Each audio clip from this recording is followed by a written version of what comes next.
నమస్తే అండి, welcome to సనాతన స్టోరీస్. ఆంజనేయుని జననం గురించి తెలుసుకుంటున్నాము. అంజన తపస్య స్థలంలో పడివేయగా మహాదేవుడు అంజనా చేతుల్లో ఆ పాయసాన్ని ఉంచమని గాలిదేవుడిని ఆజ్ఞాపించాడు. పాయసాన్ని చూసిన అంజన అది శివుని దీవెనలుగా భావించి సంతోషంగా ఆమె దానిని త్రాగింది. ఆమె వానరముఖం గల శివుని అవతారమైన శిశువుకి జన్మనిచ్చింది. మరియు ఈ బాలుడు అంజనాదేవికి జన్మించటం వలన ఆంజనేయుడని, కేసరి నందనుడు అని, వాయుపుత్ర లేక పవనపుత్ర అంటే వాయువు యొక్క కుమారుడని వివిధ పేర్లతో ప్రసిద్ధి చెందాడు. తన బాల్యదశలో కూడా హనుమాన్ చాలా శక్తివంతమైనవాడు. అతను తన తండ్రి అయిన కేసరి తల్లి అప్సరా అంజన యొక్క శక్తి, వాయువేగం గలవాడు. హనుమాన్ జననం వలన అంజన శాప విమోచనం పొందింది మరియు స్వర్గం తిరిగి వెళ్ళింది. హనుమాన్ 7 చిరంజీవులలో ఒకడు మరియు శ్రీరాముడికి ప్రచండమైన భక్తుడు. అతను లంకరాజు రావణుడి బారి నుండి సీతను కాపాడి తిరిగి శ్రీరాముడికి అప్పగించాడు. హనుమాన్ కథ మన జన్మ యొక్క రహస్యం, శక్తి గురించి తెలుసుకోవడంలో మనకు సహాయపడుతుంది.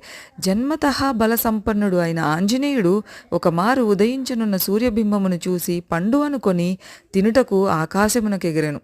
అప్పుడు జరిగిన ఘటనల్లో ఇంద్రుడు తన వజ్రాయుధంతో ఆ బాలుని దవడపై కొట్టెను. అలా కొట్టడం వల్ల ఆ బాలుని దవడకు చొట్టపడింది. చొట్టపడిన దవడ కలిగిన వాడవడం చేత హనుమంతుడనే పేరు వచ్చింది. తన కొడుకు దెబ్బతిన్నందుకు ఆగ్రహించి వాయుదేవుడు వీచటం మానేశాడు.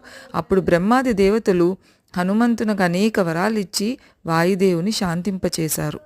మనందరికీ తెలిసిన విషయమే కదా, హనుమంతుడు ప్రదక్షిణ ప్రియుడు. మరి ప్రదక్షిణాలు చేస్తూ చదవవలసిన ధ్యానం శ్రీ హనుమాన్ జయ హనుమాన్ జయ జయ హనుమాన్.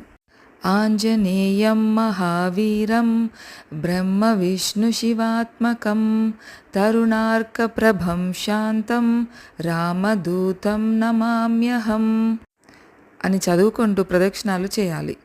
హనుమంతుని అష్టసిద్ధులు: అణిమా సిద్ధి, శరీర పరిమాణం ఆవగింజంత చిన్నగా చేసుకోగల శక్తి. మహిమా సిద్ధి, శరీర పరిమాణం పర్వతమంత పెంచుకోగల శక్తి.